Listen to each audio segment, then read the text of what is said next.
అనుదినమన్న శ్రోతలకు మన ప్రభువును రక్షకుడై ఉన్న యేసుక్రీస్తు యొక్క సరిసాటి లేని మహా గొప్ప పరిశుద్ధమైన నామమునందు శుభములు. నేడు 2025 సంవత్సరము నవంబర్ మాసము 19వ తారీఖు బుధవారం నాటి ధ్యానాంశము నేనే నెరవేర్తును. ఎహెజ్కేలు గ్రంథము 36వ అధ్యాయము 36వ వచనమందు యెహోవానైన నేను పాడైపోయిన స్థలములను కట్టువాడననియు పాడైపోయిన స్థలములలో చెట్లను నాటువాడననియు అప్పుడు మీ చుట్టూ శేషించిన అన్యజనులు తెలుసుకొందురు.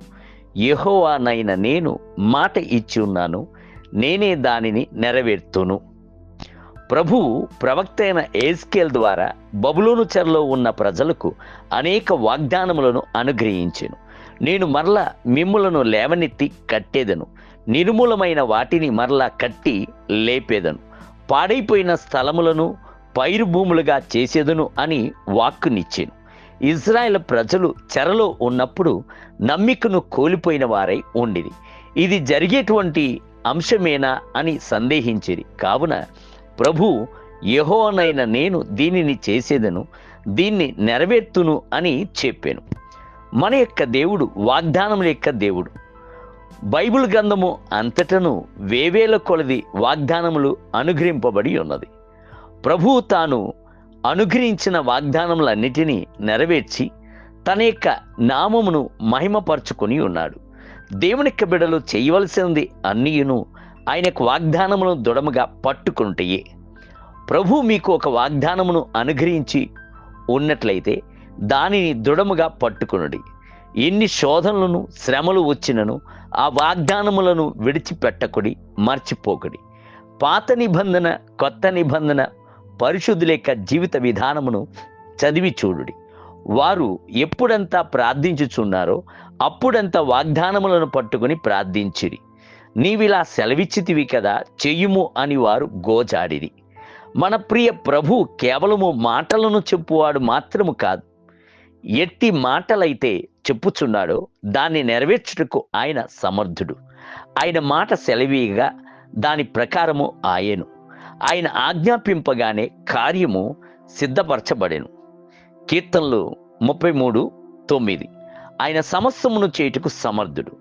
యోబు చెప్పుచున్నాడు, దేవా నీవు సమస్త క్రియలను చేయగలవనియు నీవు ఉద్దేశించినది ఏది నిష్ఫలము కానేరదనియు.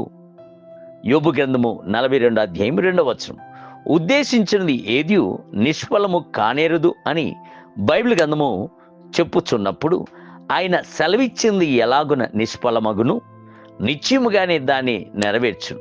ఆయన అబద్ధం ఆడుటకు ఆయన మానవుడు కాదు, పశ్చాత్తాప పడుటకు ఆయన నరపుత్రుడు కాదు. ఆయన చెప్పి చెయ్యకుండునా? యోసేపు యొక్క జీవితమును చదివి చూడండి. చిన్న వయసులోనే ప్రభు యోసేపును ప్రేమించెను. దర్శనము ద్వారా యోసేపుతో మాట్లాడాను. కాలములు గతించాయి. ఆ కలలు నెరవేర్చబట్టుకు ఎట్టి అనుకూలతను లేని పరిస్థితి ఏర్పడెను. ఆయనను ప్రభు తాను చెప్పిన వాటిని నెరవేర్చి యోసేపు యొక్క సహోదరులు ఆయన ఎదుట వంగి నమస్కరించినట్లు చేసెను. దేవుని బిడ్డలారా, ఆయన తన యొక్క మాటలన్నిటి యందును ఒక్కటైనను నేలపై పడిపోనీయలేదు అను సంగతిని ఎరుగుదుము. 1 సమూయేలు గ్రంథము 3వ అధ్యాయము 19వ వచనం. నేటి ధ్యానమునకై అలాగే నా నోట నుండి వచ్చు వచనమును ఉండును, అది నిష్ఫలముగా నా యొద్దకు మరలక అది నాకు అనుకూలమైన దాన్ని నెరవేర్చును. నేను చెప్పిన కార్యమును సఫలము చేయును. యెషయా గ్రంథము 55వ అధ్యాయము 10 మరియు 11 వచనములు.